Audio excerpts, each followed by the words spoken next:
Hey everyone. Today we are focusing on underrated leather tools. Now, most of the time we focus on the big stuff, chisels, mallets, that kind of thing. Today I want to talk about some of the stuff that I think we don't focus on as much, but they are a big part of the craft. The first is going to be strap cutters or draw gauges. So we have your basic $15, $20 wooden one, this nice little plastic one. You can use, this is an antique one that I don't use anymore, but this is a solid brass. They make them all sorts of ways. Draw gauges are generally used for strap cutters. So, you think making belts, but in reality, you can do a lot more than just make belts with strap cutters. So with a strap cutter, you can make belts, but you can do a lot of other stuff too. I use it to quickly standardize pieces when I'm making a big batch of product. So take this bag, for example, make it in a couple different colors, right? And I don't have dies, but I use a strap cutter to cut the gusset. So I can cut a bunch of gussets, they're all the same width. I use it to cut the binding and piping. It's actually the same size, 7/8 of an inch. And that makes sure that my binding on every single bag is, this one's a little dusty, but exactly the same.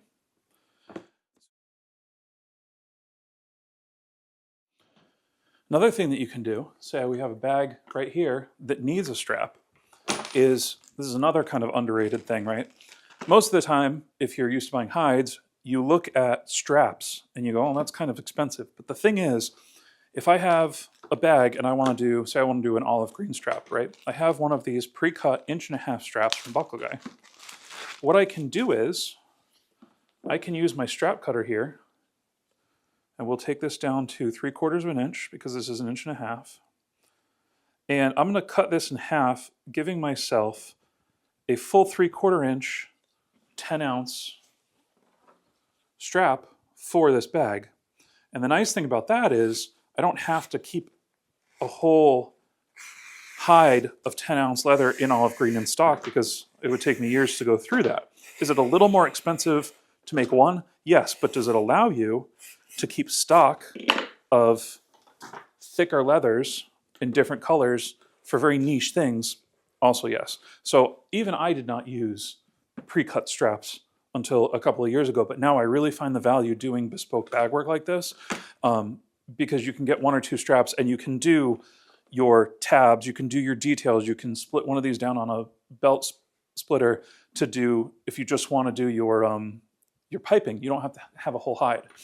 And I find that if you're doing bulk work, obviously you'll order hides of the stuff you need. But if you're doing individual pieces, these straps are a great way to get the little individual touches instead of having to say, well, I can't do that because I don't have a hide of that color. You don't need a hide of that color. You get the nice length, you get a nice amount of material in one strap. Just order the right thickness or the right width and cut it in half. That's usually what I do. So if I want a 1-inch strip, I'll order a 2-inch strip, etc.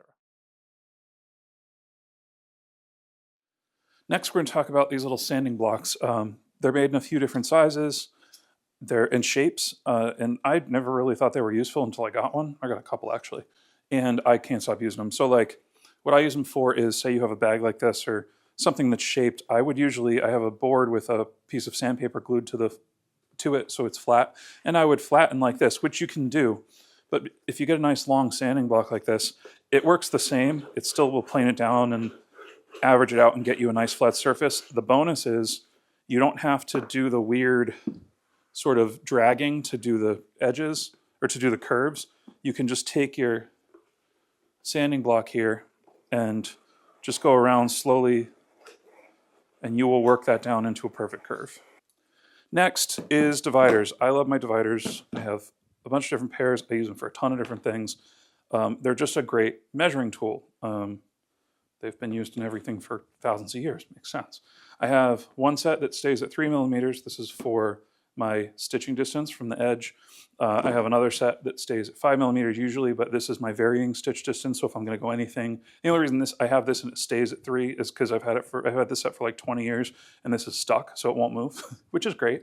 But I have a bigger set that I use a lot for a lot of different things. Now, what I like about this set is that it's got 2 adjustments. So I can really get a nice micro adjusting in, and it's very easy to just use them at any size.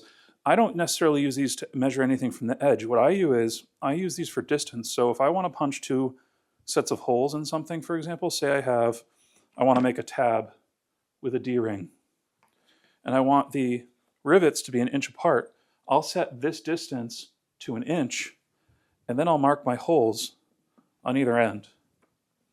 And I feel like this is not done as much in leatherwork. You would make a full template, and templates are great, but you don't always need to have a template. If you have a set of dividers, you can cut your 3/4 inch tab, again, with a strap cutter, and then you can just put the holes in the right distance with your dividers. And that, in a lot of ways, it helps me streamline everything, because for me it's a lot quicker than tracing out, templating and tracing everything out. I can just cut a bunch of straps, cut the strap, get the ends punched with my strap end punch, and then use my divider to quickly mark from using the grid on my cutting board up a 1/2 inch, boom, that's 2 holes, boom, that's 2 holes. When I bend this over after I punch, they're gonna line up perfectly. And you can do that all over a bag. So for example, I will set my dividers to 1.5 inches, then from the edge, I'll just line up. It's gonna be a little off because it's tucked in now with the seam, but boom. And then every single one of these bags is standardized and has this snap closure at 1.5 inches. It just makes it a little bit easier and quicker for me. That's one of my favorite ways to use dividers, and I feel like not underrated. With all this stuff, it's not underrated because there's no right way to do anything. The right way is the way that you're most comfortable with. It's just a way that I don't see used as much, and it's very, very useful. And it helps with speed, and it helps with repeatability for me. So I figure I'll add it to the list. Next up is some sort of press for setting snaps and buttons, etc. I love these. This one is super affordable. I love these because it just makes setting things much easier than a hand setter. And hand setting is, I guess it's a good skill to learn. I'm always a proponent of learning hand skills. However, when you step up to one of these, everything is done straight. You don't really bend rivets when you set them anymore, and everything is super quick. It's all adjustable, and it's affordable. Like I said, a couple $100, $250. Your dies, you can get them for hand setter and then start using them in your presses if you go with the buckle guide system. But what's really underrated is a couple of the new setters that have come out recently. So these are called plate and dies. I actually designed this set for buckle guy. And this allows you to take your press that you would use mostly for setting hardware and expand the functionality to replace some of the tasks that you would use with a clicker die press. The first one, with these dies, we can actually brand our leather and do cold stamping. So all I'm going to do is place my leather right in the die here. I have my stamp, and I got my biggest stamp that kind of maxes this out.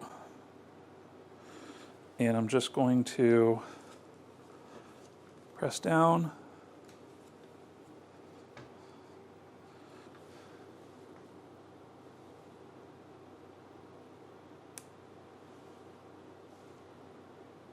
The next use for this, we keep the top plate and die. We replace the bottom with, this is newish, is a plastic anvil. What that allows us to do is, this is a $20 set here of super affordable little square dies. You can use these to cut out tabs. You can use them to cut out notches in existing patterns. We're going to take one of these dies right into a piece of leather. Boom. Nice clean cut and a nice square tab. So you can even now add some clicker die capabilities to a hand press, a foot press, any press that takes these dies, you can add this functionality to. I think that's really underrated because short of using clicker dies, this is great to make little logo patches, little circles, washers, bigger washers, etc., with all of these super affordable little die sets. And that's really it for me. I don't think that there are a lot of secret leather tools anymore, but there are some I think that don't get as much love as others when they're just as useful. Let me know in the comments what you're you think your most underrated leather tool is that you use the most, but maybe you don't see used as much, or maybe you have a special use for a tool that's a little bit different than the norm. I'd love to hear them. I'd love to try it out. And thank you so much for watching. I'll see you in the next one.